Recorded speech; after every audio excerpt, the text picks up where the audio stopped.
This full moon in Libra opens the feminine energy to feel everything without needing to adjust, and it brings the masculine energy back to moving from inner clarity. It shows you how what you feel in connection with others can shape your choices and guides you to act from truth instead of reacting to the situation. Hi, I'm Hanneke. Welcome to this energy update for twin flames and divine counterparts on the pink full moon in Libra with the sun in Aries. And this full moon is happening on April the 2nd. If you're in Europe or in Australia, in Europe it's at 4:12 a.m. CET. And in Australia, Sydney, it's at 12:12. Whereas if you're in the US, the full moon will happen on April the 1st. It's at 10:12 p.m. EDT or at 7:12 p.m. PDT. It's a pink moon, and I really love the color pink, but it's not actually pink, of course. The name comes from the seasonal blooming of the wildflower Phlox subulata. And I always like to use flowers as a background of my videos, so I will really try to find the right flower. A full moon always brings illumination, culmination, emotional clarity. And with this one, the central axis is Aries, which stands for self, and Libra, which stands for relationship. And this brings into awareness self-direction versus connection, truth versus harmony, autonomy versus attunement. And this is not a soft balancing. It really reveals where connection is aligned with truth and where harmony is maintained at the cost of authenticity. And I don't know what you've been feeling the past few days, but as an Aries sun and rising and a Libra moon, I have been really feeling this, and I feel so glad that I'm able to record this video because I wasn't sure if I was going to make it. This has been very intense energy for me, really asking me to go deeper into my own process. But with the full moon, the energy builds 3 to 4 days before the full moon, and this can likely show up as a heightened relational awareness, noticing dynamics more clearly, sensing shifts in connection, increased sensitivity to interaction, and also as an inner tension between two impulses.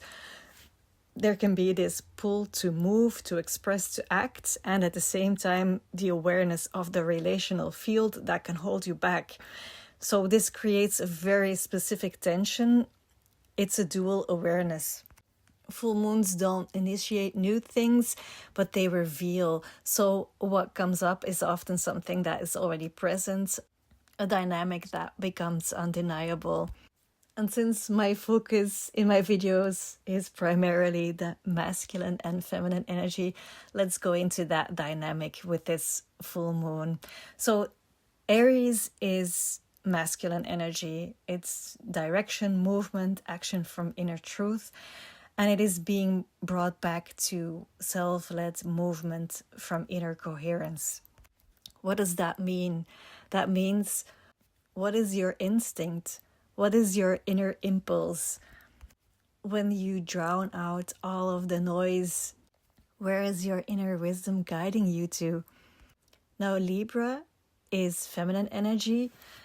She's sensing, she stands for attunement, relational awareness, and the feminine energy is being refined into feeling everything. So no blocking, no suppressing, but feeling everything, but without organizing around it. So yes, there is information and it makes us feel things, but it doesn't mean that we have to change our inner direction because of the information that we're sensing, because of what that triggers inside of us, what that awakens inside of us. So the shift is from the old pattern, sensing, adjusting, and moving in response. It's now going to a new alignment, sensing, staying deeply anchored within the self, and moving from within. That's the invitation of the full moon. So what I mean by feeling is not just your own emotions, but what you pick up from the relational field with any relationship, by the way, what you register from others, and your internal response to it. And we often experience this as one combined experience, but they are not. We pick up things from others, we register them, and it creates something within ourselves. This is not about not being impacted by what we're picking up, because you will feel everything, but this is about not letting what you feel determine what you do. This is quite an important shift for twin flame connections, because I've mentioned this before in my earlier videos. A twin flame connection is based on magnetism. It's not based on attraction. And in order for magnetism to do its work, we need to have a stable energy field ourselves that really circulates, where there's a closed circuit. We allow our own life force energy to rise within our energy field, and we are strong enough, capable enough, we have the capacity to hold it within our own energy field. So we create this stable electromagnetic field, and within this stable electromagnetic field, energy starts to move in a closed circuit, and it creates these oscillations. Oscillations are repeated movements around a center point, and they create patterns. And when the oscillation stabilizes in a consistent pattern, resonance becomes inevitable. Resonance being two systems responding to the same frequency. So what magnetism actually is, it's a stable, coherent field that naturally draws in a matching resonance. It's a self-contained oscillation that no longer leaks energy or collapses or adjusts. So what this means is that from being stable in your own energy field, you magnetize in another person that also holds a stable energy field, and you resonate with each other. And this is completely different from a connection that is based on complementarity, where two partners jointly close the circuit. So you don't close your own circuit, but you close the circuit through the connection. You can also see this as co-regulation of nervous systems, and this always comes from a sort of lack or need or want that the other person fulfills. You mutually fulfill each other's needs, whereas what I'm talking about is you don't fulfill each other's needs. Of course, you can do stuff for each other. That's not the point, but it's where you have your own inner closed circuit, where you are self-fulfilling. You're not giving away your energy to anyone.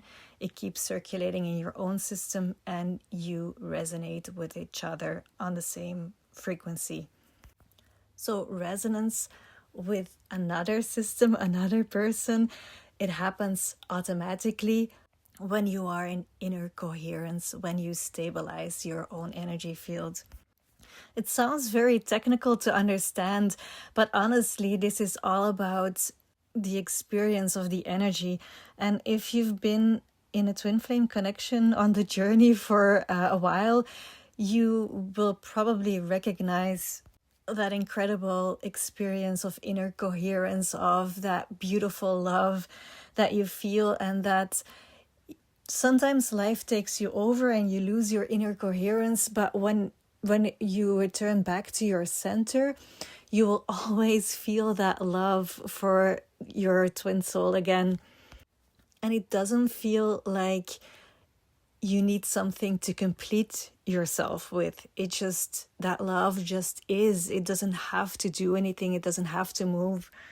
But our egos find it very challenging to hold this state. And still, this is really the invitation of the journey, to really live from that state of inner coherence and to have that very stable inner orientation where you are not swayed by what anyone else does. So it's this state of deep inner peace and love, and your ego fights that all the time. That's what makes it challenging, because it feels unsafe. We haven't been taught how to hold that state, and that's what we're doing in the journey. We're learning to embody this state. So it's very physical. It's very much on the nervous system level, where we build that capacity to be in that inner state. And it's about learning to not go into the stories that the ego is creating to make it safe. Even though that sometimes it really hurts to create these stories, it does it to create a state of safety, but it's an illusion. The ego thinks, if I just send this message, or if he or she just would do this or this or this, then everything would be different. Then it would feel good, and the situation would change. And the ego is just trying to close the loop by manipulating the situation externally. And that is not what this journey is about. We can learn how to close our own circuits, how to create that beautiful electromagnetic field in ourselves, and magnetize in what is really, really resonating with our core frequency. If you want to know more about building this capacity, you could check out my Secret Union course. But honestly, everything that I share and offer, whether it's for free or through my membership on Substack or through my course, it's all about building that capacity within ourselves to hold that inner union. And this full moon really helps us with that. It's a really nice collective energy to learn how to feel and not be swayed by what you feel, and still have your inner direction. It's really about holding your center while remaining connected, while feeling what is happening in the relational field. So the full moon is illuminating this, and what happens afterwards is integration. There will be a natural recalibration of what is becoming clear through this full moon, and a natural letting go of what doesn't align anymore. So the deeper purpose of this full moon in Libra is to remove distortion inside the connection, so that movement comes from truth, not from adaptation, not from anticipation, not from emotional reactivity. It's not about choosing between yourself or the connection, but it's really an invitation to embody the self within the connection. And I say the connection, but it's with all connections. The deep soul connection that we experience is just showing us the way. It's really an invitation to become sovereign and to allow connections in your life that are based on resonance and magnetism rather than attraction and transactional love or complementarity. As always, I don't feel any judgment about relationships that are built on that.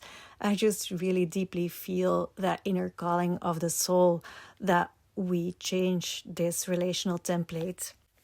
So in essence, this full moon in Libra illuminates how your sensitivity to the relational field influences your movement, and it recalibrates you to feel everything while letting your direction arise from inner coherence rather than from the relational field. If you want to learn more about this, about magnetism, resonance, building the capacity to hold your own electromagnetic field, then check out my Substack or my Sacred Union course. So the question I would like to finish with is, can you stay with yourself while feeling the connection? Can you stay centered while feeling this incredibly beautiful love? And how long can you stay centered? When do you start fighting with a situation? What is the trigger that makes you start fighting the situation or wanting to change something?